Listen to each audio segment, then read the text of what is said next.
Então, tava naquela época que ele tava muito escalado, manteve o seu teto. Depois que ele decaiu, ficou os outros lá rodando em paralelo e com a receita constante. Bem bacana. Então, gente, pra quem não sabe, eu não sei se eu posso falar isso, qualquer coisa o Rael corta, mas a Ana, em menos de 19 anos, ela já era milionária, gente. Verdade. Com 19 anos, bem perto do meu aniversário, eu já tinha adquirido meu 1 milhão de patrimônio. Tipo assim, qual a sensação de, com 19 anos, ter faturado 1 milhão assim? Sem precisar da O faculdade. que os seus pais acharam? Essa parte eu tô Isso é curiosa. muito importante pra saber assim, que ponto que eles começaram a acreditar, te apoiar, se eles te apoiam, se eles falam assim, pô, eu tava errado, realmente você é empreendedora, valeu a pena e tal. Como foi? A minha percepção, quando eu vi que eu cheguei no 1 milhão de patrimônio, não foi de tipo, surpresa, ai que felicidade, ai que momento de virada, não. Porque por mais que tenha passado um ano, esse tempo é curto, um ano, né? Passa muito rápido. Eu vi tudo aquilo sendo construído aos poucos. Então... Você viveu todos os dias, né? Eu vivi todos os dias, tipo, ralando e construindo e aumentando aquilo. Então eu vi aquilo crescendo ao longo do tempo. Então não foi uma surpresa, não foi um baque, eu não tropecei, eu tava milionária. Porque Não o pessoal foi uma geralmente... cena, né? Que acorda milionária, né? o pessoal geralmente fica, você ficou milionária, como se fosse do dia pra noite, mas não. Só a gente sabe, né, Ju, que a gente constrói todos os dias e vê aquilo crescendo aos poucos. Não é do dia pra noite, não é uma coisa rápida, assim, digamos. Mas os meus pais, eles ficaram orgulhosos de mim, digamos assim. A partir do momento que eu me mudei da casa deles, comecei a morar sozinha, isso foi depois de uns 6, 8 meses de eu ter começado. Já tinha dinheiro suficiente pra morar sozinha. Aí eu fui pra um apartamento pequenininho, pra focar mais em mim, pra eu ter mais silêncio, pra focar no meu crescimento profissional. Foi nessa época que eles começaram a me respeitar, de fato. Perceberam que eu pagava as próprias contas, assim, digamos que assim. eu tava bancando a minha existência no planeta Terra. Muito bom. Então eles começaram a me respeitar a partir desse ponto. Chegou um momento que eu já tinha montado uma estrutura na minha empresa que fosse capaz de não fazer o trabalho apenas para mim, mas para outras pessoas também. Então, nesse momento, eu fui fazendo uma transição da minha empresa para prestar serviço também para outros e-commerce e outras empresas e fazer também, em paralelo, drop dentro da minha empresa.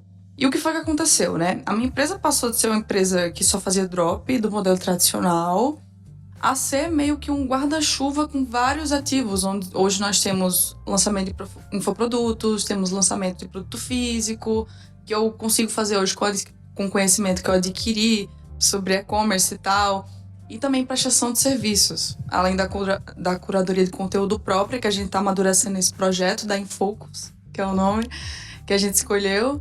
E é isso, a gente está seguindo esse processo agora, jogando mesmo o jogo do longo prazo, do equity, pensando realmente em construir uma empresa que tenha os seus processos, que esteja redonda, até chegar um momento que entre um CEO e toque por mim e eu consiga franquear aquilo. Então, esse é meu jogo agora. Inclusive, a gente já tá vindo para um escritório aqui em Alphaville, um escritório físico. Eu que trabalhava 100% no digital, agora eu tô com o pessoal físico trabalhando. Então tá sendo um momento de muito crescimento. Inclusive me mudei pra cá também, morava em João Pessoa, eu tô morando aqui em Alphaville. Olha lá, mais uma vizinha pra gente. E quando que foi que você decidiu? Porque eu vou falar por mim, eu fiquei 7 anos nos bastidores. 7 anos sem colocar o nariz na internet. Às vezes, assim, sei lá, uma lua, alguém enfiava a câmera na minha cara, mas era, tipo, muito esporádico. O que me fez sair dos bastidores foi entender que eu poderia ajudar mais pessoas. Porque eu já faturava muito bem. Eu não precisava de um produto próprio, eu lançava outras pessoas. Já tava milionária, graças a Deus. Tudo tava andando bem. Mas eu sentia que as pessoas me chamavam e elas ficavam frustradas quando eu falava, cara, eu não tenho agenda pra te atender. E muito que o Bruno falou, ele falou, cara, crie um curso, ensina as pessoas a fazerem o que você faz. Crie novas Julianas por aí, pra ter Julianas para as outras pessoas, né? E aí eu coloquei na balança e eu falei, cara, eu tô olhando só pra mim, eu tô sendo um pouco egoísta, inclusive. E foi aí que eu decidi sair, mas pra mim foi muito difícil. Como foi pra você? Cara, pra mim não foi tão difícil assim, apesar disso ser um ponto muito chato de você se expor nas redes sociais, que o pessoal não tem noção.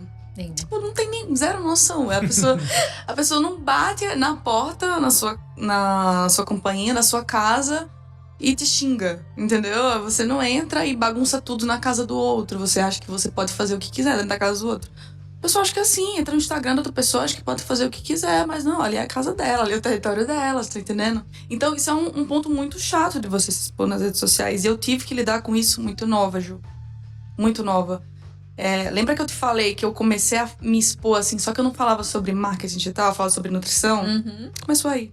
Meu Deus. E eu tive que lidar com 18 anos com essas coisas, sabe? Então eu tive que criar uma casca em relação à exposição, às redes sociais. Acho que o trabalho pior do influenciador é o psicológico, né? Acho que isso, por mais que dá trabalho de fazer conteúdo, criar conteúdo, mas o psicológico é o principal, que pode abalar muito, né? Mas eu vejo um padrão hoje acontecer.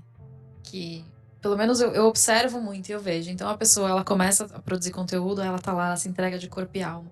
Aí ela começa a crescer, ela começa a ficar conhecida. Aí começa a chegar um monte de hater. E aí o que começa a acontecer? Ela começa a parar de abrir a vida dela. E aí você vê essas pessoas que, cara, cresceram tanto, mostrando a própria vida, hoje são aquelas que mostram uma vez por semana, uma vez por mês, alguma coisa da vida pessoal. E mantém só no profissional. Isso deixa a coisa mais amarrada. Mas é uma forma de proteção, né? Porque é difícil. Você vai perdendo a sua naturalidade. Exatamente. Digamos assim. No começo você é mais espontâneo, uma coisa boa, você tá mostrando.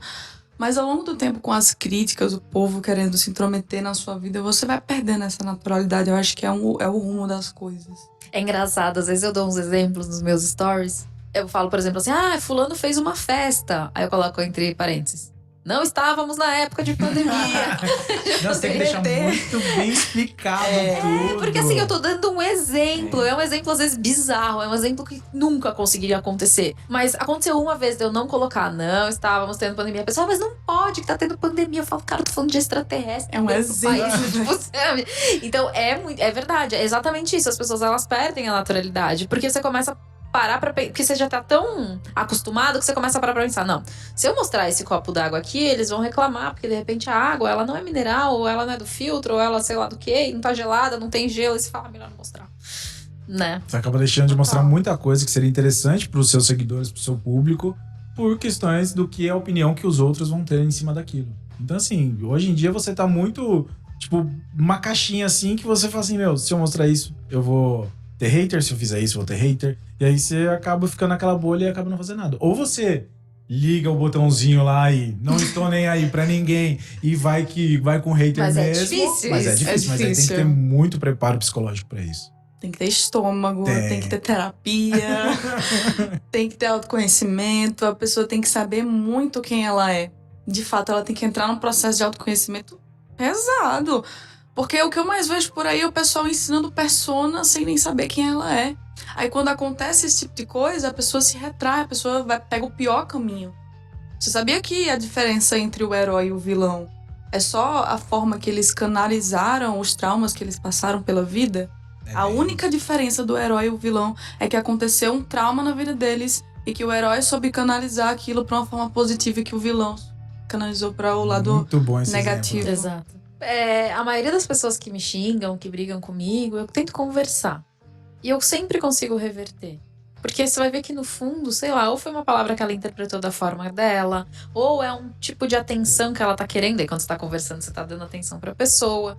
Então, eu acho que tanto da parte deles quanto da nossa parte, falta a gente entender que são seres humanos, um do outro lado, né? Então, assim, eu sou um ser humano, a pessoa que tá me xingando também é um ser humano. Então, eu acho que quando a gente começa a entender isso, fica um pouquinho mais fácil, mas ainda é difícil. Porque é difícil a gente dar o outro lado, né, do rosto pra pessoa continuar te batendo, quando você pode falar, meu, bloqueia. Não, é interessante que às vezes a pessoa chega como um hater E sai te amando. E vira, tipo, o seu seguidor, seu fã, e acaba comprando seu produto, alguma coisa assim, só pelo fato de você ter conversado e às vezes alguma palavra sem você querer falar pra ela, mas virou uma chavinha na cabeça dela que falou assim, cara, agora a partir dessa virada eu sou uma pessoa melhor.